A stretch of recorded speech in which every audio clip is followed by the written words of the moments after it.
താരം വാൽക്കണ്ണാടി നോക്കി പാട്ടിന് മുമ്പ് ഇമവെട്ട മത്സരം എന്ന് പറഞ്ഞു ബാക്കി എല്ലാരും തോറ്റു. അതിൽ വേണുചേട്ടൻ തോക്കുന്നുണ്ട്. അപ്പുറത്തൊരു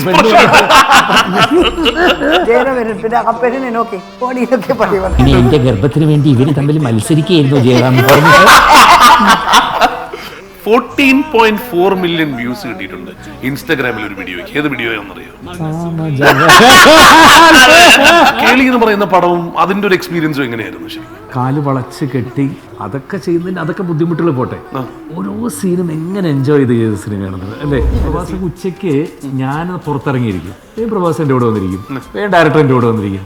ഞാൻ പറഞ്ഞു അത് ഇവിടെ ഇരിക്കാൻ നിങ്ങളൊക്കെ ഇരിക്കുമ്പോൾ പിന്നെ അത് ഇപ്പോൾ ഒരു സീനാണെങ്കിൽ ഇപ്പോൾ അവിടെ വന്ന് മറ്റേവനെ അടിച്ചു, കട തല്ലി പൊളിച്ചു, മറ്റേത് വന്നു, മുരളി വന്നു, ഇത് വന്നു എന്നുള്ളെങ്കിൽ പറഞ്ഞിട്ട് അപ്പോൾ ഈ സമയത്ത് ഹായ് അങ്ങനെ ഹായ് എന്നൊക്കെ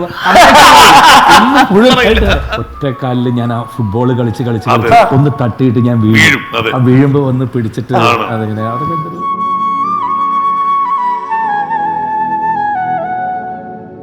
ഞാൻ ആദ്യം ചേച്ചി ഡീറ്റെയിലിംഗ് ഒന്ന് നോക്കട്ടെ. സത്യം നല്ല ഭംഗിയായിട്ട് നവരത്നത്തിന്റെ കമ്മല് അത് കഴിഞ്ഞ ആ ചോക്ക് ചെയിൻ അതിലും ഉണ്ട് നല്ല. ആ പെൻഡന്റ് ഒന്നും ഞാൻ കണ്ടില്ല. നന്നായിരിക്കുന്നു. അത് കയ്യിലെ മോതിരം അത് ഇത് നവരത്നത്തിന്റെ നല്ല മോതിരം. നമ്മുടെ ക്ഷണം സ്വീകരിച്ച് വന്നതിന് വളരെയധികം നന്ദി. ഞാൻ ചോദിക്കട്ടെ, ജയറാമേട്ടനുമായിട്ടുള്ള സിനിമയില് ആദ്യമായിട്ട് അഭിനയിച്ചത് ഏത് സിനിമയിലായിരുന്നു? കളിവീടാണ്.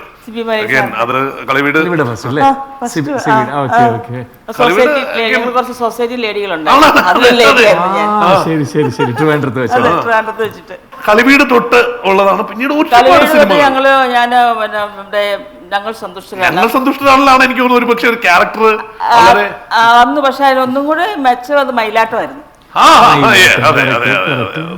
അതിനകത്ത് തന്നെ ഓടിച്ചിട്ട് അടിക്കുന്നൊക്കെ ജഗതിച്ചേട്ടനായിട്ട് ചില കോമ്പിനേഷൻസ് അല്ലേ. ചേട്ടന് നല്ല ക്യാരക്ടറായിരുന്നു. നല്ല ക്യാരക്ടറായിരുന്നു അത്. എങ്ങനെയാണ് ഇപ്പൊ എപ്പോഴും നമ്മളിപ്പോ പറഞ്ഞുള്ളൂ, നമ്മൾ ഒരുപാട് കോ ആക്ടേഴ്സിനെ മിസ് ചെയ്യുന്നു. ഇപ്പം ജഗദീഷ് ശ്രീകുമാർ ഉൾപ്പെടെയുള്ള ആൾക്കാരെ മിസ് ചെയ്യുന്നുള്ള കാര്യം പറയുന്നു. പക്ഷേ എങ്ങനെയായിരുന്നു ജയറാമന്റെ സെറ്റുകളിൽ വരുമ്പോൾ വ്യത്യാസം വളരെ കൃത്യമായിട്ട് അറിയാമല്ലോ. ജയറാം നമ്മുടെ സെറ്റ് കൊണ്ട് ഒരു എന്താ പറയുക, ചേട്ടൻ ഇവരൊക്കെ കൊണ്ട് ഒരു ഓളവ. പിന്നെ നമ്മൾ അഭിനയിക്കുമ്പോഴും നമുക്ക് വേണ്ട കാര്യങ്ങൾ നമുക്ക് പറയും, നമുക്ക് ചെയ്യുമ്പോൾ നമ്മളത് ചെയ്താൽ നന്നായിരിക്കും എന്നൊക്കെ പറയുകയും ചെയ്യുന്ന ഒരാളാണ്. അത് പിന്നെ എല്ലാവരോടും ഭയങ്കര സ്നേഹമായിട്ട് പെരുമാറുന്ന ഒരാളാണ്. ഇല്ലെങ്കിൽ ഞാനിപ്പോ ഇവിടെ വരില്ലല്ലോ.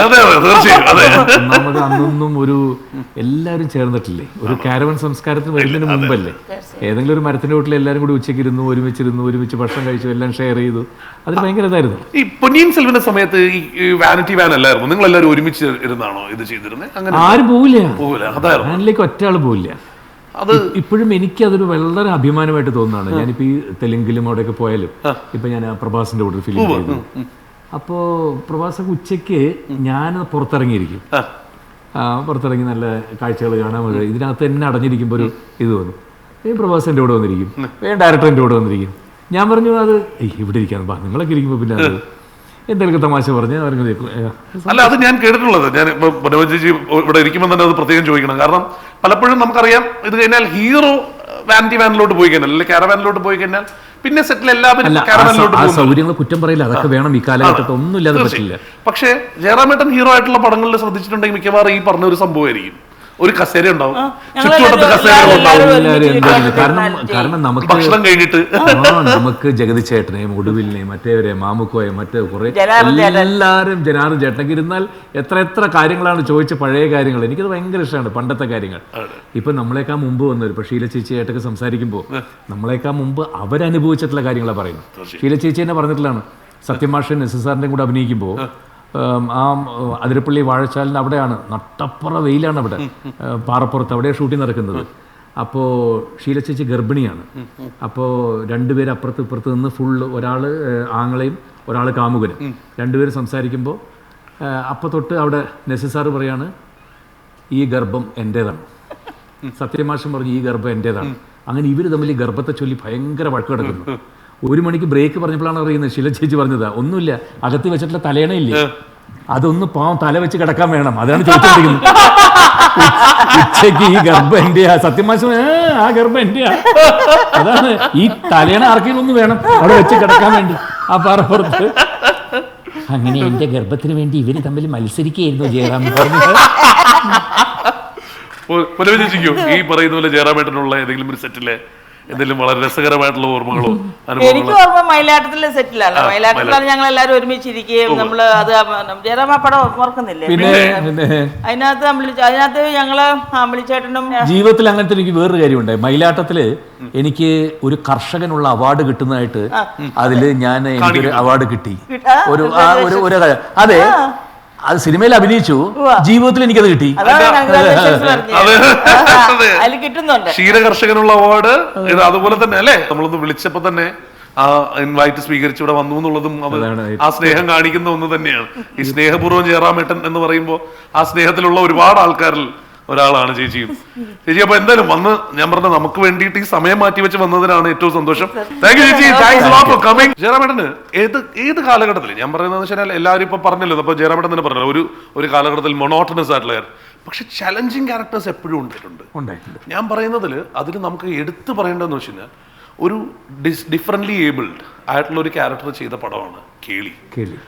കേളി എന്ന് പറയുന്നത് ഭരതൻ സാറാണ്. അതിന്റെ ഏതാണ്ട് എല്ലാ മേഖലകളും വർക്ക് ചെയ്തത് ഭരതൻ സാറാണെന്ന് പറയാം. ഈവൻ മ്യൂസിക് ഉൾപ്പെടെ ഭരതൻ സാറല്ലേ. ആ ഒരു കേളി എന്ന് പറയുന്ന പടവും അതിന്റെ ഒരു എക്സ്പീരിയൻസും എങ്ങനെയായിരുന്നു ശരിക്കും? എത്രയോ നാൾ എനിക്ക് തോന്നുന്നു അത് കഴിഞ്ഞിട്ട് ഈ വികലാംഗത്വം ഭയങ്കരമായിട്ട് അത് ബാധിച്ചു എന്ന് വരെ പറഞ്ഞു കേട്ടു അല്ലെ? കാല് വളച്ച് കെട്ടി അതൊക്കെ ചെയ്യുന്നതിന് അതൊക്കെ ബുദ്ധിമുട്ടുകൾ പോട്ടെ, ഓരോ സീനും എങ്ങനെ എൻജോയ് ചെയ്ത സിനിമയാണെന്നത് അല്ലേ? അതിലെ സീനൊക്കെ കാണുമ്പോഴും ഞാൻ ഇന്നലെ ഈ ശരിക്കും പറഞ്ഞാൽ നമ്മുടെ ഇന്റർവ്യൂവിന് മുമ്പ് കേളിയുടെ കുറച്ച് പോർഷൻസ് ഇങ്ങനെ കാണുമ്പോൾ അതിനകത്തുള്ള ആൾക്കാരില്ല എന്നുള്ളത് ഭയങ്കരമായിട്ട് നമ്മളെ വോയിഡ്, ഇന്നസെന്റ് ഏട്ടൻ, നെടുമുടി വേണു സാറ്, മുരളി സാറ്, ഇവരൊക്കെ ആ വോയിഡ് ഇങ്ങനെ കിടക്കുകയാണ്. ഭരതേട്ടൻ എന്ന് പറയുന്നത് ഒരു പെയിന്ററാണ് ബേസിക്കലി. ഭരതേട്ടന്റെ അകത്ത് തന്നെ ഒരു കാമുകനുണ്ട്, പ്രണയമുണ്ട്, അതുണ്ട്. ഭരതേട്ടൻ വിവരിച്ച് തരുന്നതൊക്കെ തന്നെ അതിലിങ്ങനെ ഇമവെട്ട മത്സരത്തിൽ അവസാനം ഇങ്ങനെ നോക്കിയിരിക്കും. അങ്ങനെ നോക്കിയപ്പോൾ ഭരതേട്ടൻ അവിടുന്ന് ആ പ്രണയം അവളെ എങ്ങനെ നോക്കി, അത് വരട്ടെ അങ്ങനെ പറഞ്ഞിട്ടിരിക്കുമ്പോ ശരിക്കും നമുക്ക് ആ പ്രണയം വരും ആ മുഖത്ത്. അത് തന്നെ നോക്കിയിരിക്കും. ആ താരം വാൽക്കണ്ണാടി ആ പാട്ട് തുടങ്ങുന്നതിന് മുമ്പ് പ്രിസൈസ്ലി നമുക്ക് താരം വാൽക്കണ്ണാടി നോക്കി എന്ന് പറയുന്ന പാട്ടിലോട്ട് പോവാം, ആ ഇമ്മവെട്ട മത്സരത്തിലോട്ട് പോവാം. കാരണം ആ പടത്തിൽ ജയറാമേട്ടന്റെ നായികയായിട്ട് അഭിനയിച്ച ചാർമിളയാണ് നമ്മുടെ അടുത്ത guest. Let's welcome Charmila.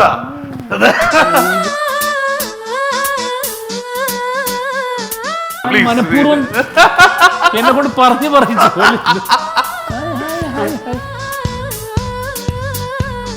Surprise പറയും പ്ലീസ്. നമ്മളിപ്പോ പറഞ്ഞോണ്ടിരിക്കുകയായിരുന്നു ആ ഇമ്മവെട്ട മത്സരം. ഞാൻ ജയറാമേട്ടൻ്റെ അടുത്ത് ചോദിച്ചു കേളി എങ്ങനെയായിരുന്നു എന്ന് പറഞ്ഞാൽ I'd know that you were coming കേട്ടോ. അപ്പൊ ഞാൻ അറിയില്ല, ഇവിടുത്തെ ഒരാളെയും നമ്മൾ കൊടുത്തിട്ടില്ല. സ്നേഹപൂർവ്വം ജയറാമേട്ടൻ എന്ന് പറഞ്ഞു, we didn't tell him who is going to come. അപ്പൊ അങ്ങനെ ഇമ്മവെട്ട മത്സരത്തില് മാമിന്റെ ഓർമ്മയുണ്ടോ? താരം വാൽക്കണ്ണാടി നോക്കി പാട്ടിന് മുമ്പ് ഇമവെട്ട മത്സരം എന്ന് പറഞ്ഞു ബാക്കി എല്ലാരും തോറ്റു. അതിൽ വേണുചേട്ടൻ തോക്കുന്നുണ്ട്. പറയോ പെണ്ണിനെ ജയറ വരും, പിന്നെ ആ പെണ്ണിനെ നോക്കി ഓടിയൊക്കെ പറയോ. വേണുചേട്ടൻ ആക്ച്വലി കേളിന് ശേഷം ഇപ്പോഴാണ് ഞങ്ങൾ കാണുന്നത്. ആ സിനിമ കഴിഞ്ഞാണ് കാണുന്നത്. Once I saw him in Chennai, ഭയങ്കര ട്രാഫിക്, കാർ ഓടിച്ചുകൊണ്ട് പോയി ലോങ് ബാക്ക്. That's all. നമ്മൾ ശരിക്കും റെമിനിസ് ചെയ്തുകൊണ്ടിരിക്കുകയാണ് ജയറാമേട്ടന്റെ കരിയറിലെ ഓരോ മൈൽ സ്റ്റോൺസും. ജയറാമേട്ടന്റെ കരിയറിൽ നമ്മൾ കണ്ട, നമ്മൾ ഏറ്റവും കൂടുതൽ എൻജോയ് ചെയ്ത കുറെ മൊമെന്റ്സ്. അപ്പൊ അദ്ദേഹം കേളിയുടെ മൊമെന്റ്സ് പറയുമായിരുന്നു. അതിനകത്ത് ഏറ്റവും ഇഷ്ടമുള്ള ഒരു മൊമെന്റ് പറയായിരുന്നു. ഭാരതൻ സർ പറഞ്ഞു കൊടുത്തിട്ട് ഇത് ചെയ്ത്. How was your experience in Keli? I was very comfortable working with Jayarametan. Because Bharathan sir കൂടുതൽ തമിഴ് സംസാരിക്കില്ല. But he knows Tamil very well. Tamil ശരിക്കും പറയുന്നത് കൊണ്ട് എനിക്ക് അവരെല്ലാം തമിഴിൽ പഠിപ്പിച്ചു. His mother is a Tamilian. You know that, right? No, I was not a Tamilian. His mother is from Tanjavur. ഇവര് തമിഴ് പേசுறது കൊണ്ട് എനിക്ക് അവിടെ വെച്ച് ഭയങ്കര കംഫർട്ട് സോണാ. കാരണം അവർ മലയാളം പഠിക്കുമ്പോൾ ഞാൻ ഭയങ്കര ശ്രമിച്ച് കേൾക്കും. അപ്പോൾ when he was saying വളരെ എളുപ്പമായിരുന്നു. And he used to come down like, you know, I'm sure that he's a good daddy. ഭരതേട്ടൻ he is an amazing daddy. He's an amazing daddy, I'll tell you, because എനിക്ക് തന്നെ കുറേ jokes ഒക്കെ പഠിപ്പിച്ചു കൊടുത്തു. ഓർമ്മയുണ്ടോ? 3 ഉറുമ്പ് ഒന്നിന്റെ പുറകെ ഒന്ന് പോയി. ഇവിടെ വെച്ച് പറയണ്ടേ ഇനിയിപ്പോ ഭാഷേരെ വേറെ വല്ല പറഞ്ഞു കൊടുത്തിട്ടില്ലേ? ഈ ഉറുമ്പ് ജോക്ക് ഇതൊക്കെ ആന ജോക്കൊക്കെ പറഞ്ഞു. ഇപ്പൊ ആന എന്റെ ഉണ്ടല്ലോ വീട്ടില്. ഇപ്പൊ ഇല്ല. 3 ഉറുമ്പ് ഒന്ന് പുറകെ ഒന്ന് പോയി. ആദ്യത്തെ എറുമ്പ് പറഞ്ഞു, ബാക്കിലെ 2 എറുമ്പ് വരും. സെന്ററിൽ 30 വർഷം മുമ്പ് പറഞ്ഞ തമാശ ഫസ്റ്റ് ഒരു എറുമ്പ് പോയത് ബാക്കിലെ ഒരു എറുമ്പ് വരുന്നു. 3rd എറുമ്പ് പോയത് ബാക്കിലെ 2 എറുമ്പ് വരുന്നു. അത് എങ്ങനെയാ? പറഞ്ഞു. ഞാൻ കുറെ കൺഫ്യൂസ് ആയി. സാർ ഇത് ഷാഡോ ആയിരിക്കും, ഇതായിരിക്കും. അല്ലമ്മ നോണ പറഞ്ഞതാ. തമിഴ് മാത്രമേ അറിയുള്ളൂ. അതെ അതെ അതെ. ഭരതേട്ടനാണെങ്കിൽ മലയാളത്തിലാണ് എല്ലാം പറഞ്ഞു കൊടുക്കുന്നത്. അത് ഭരതേട്ടൻ മുഴുവൻ പറയില്ല. ഇപ്പൊ ഒരു സീനാണെങ്കിൽ ഇപ്പൊ അവിടെ വന്ന് മറ്റേവനെ അടിച്ചു, കട തല്ലി പൊളിച്ചു, മറ്റേത് വന്നു, മുരളി വന്നു, ഇത് വന്നു എന്നുള്ളെങ്കിൽ ഭരതേട്ടൻ അപ്പൊ ഈ സമയത്ത് ഹായ് അങ്ങനെ ഹായ് എന്നൊക്കെ മുഴുവൻ അങ്ങനെ അതങ്ങടെ ചേടാ അത് തന്നെ പറയും. ഇവർക്ക് ഒന്നും മനസ്സിലാവില്ല. നല്ല ചില പാട്ടില് അത് ഭരതേട്ടന്റെ ഒരു ഇത്, ഒറ്റക്കാലില് ഞാൻ ആ ഫുട്ബോള് കളിച്ച് ഒന്ന് തട്ടിയിട്ട് ഞാൻ വീഴും, വീഴുമ്പോ വന്ന് പിടിച്ചിട്ട് അതിങ്ങനെ അതൊക്കെ എന്തൊരു മൊമെന്റ്സ് ആയിരുന്നു. കേളിയിലുള്ള വളരെ രസകരമായിട്ടുള്ള മൊമെന്റ്സ് ആണ്. അത് മാത്രമല്ല, അതേ പറഞ്ഞ അതിന്റെ സംഗീതവും ഭരതൻ സാറാണ് അല്ലേ. അതൊരു ഭയങ്കര രസമുള്ള പടം തന്നെയായിരുന്നു. ആണുങ്ങൾ അധികം സ്ത്രീകൾ മാത്രമുള്ള വീടാണ്. അമ്മയുടെ അമ്മ, മുത്തശ്ശിമാര് മാത്രം. அது அந்த ஷார்ட் எனக்கு ரொம்ப பிடிக்கும். நம்ம இதுல எடுத்துல டெம்பிள்ல ஞான் மற்ற இவரோட வரும், டீச்சரோட வரும், ഹോട്ടൽ റൂമിൽ വന്ന് കാണും.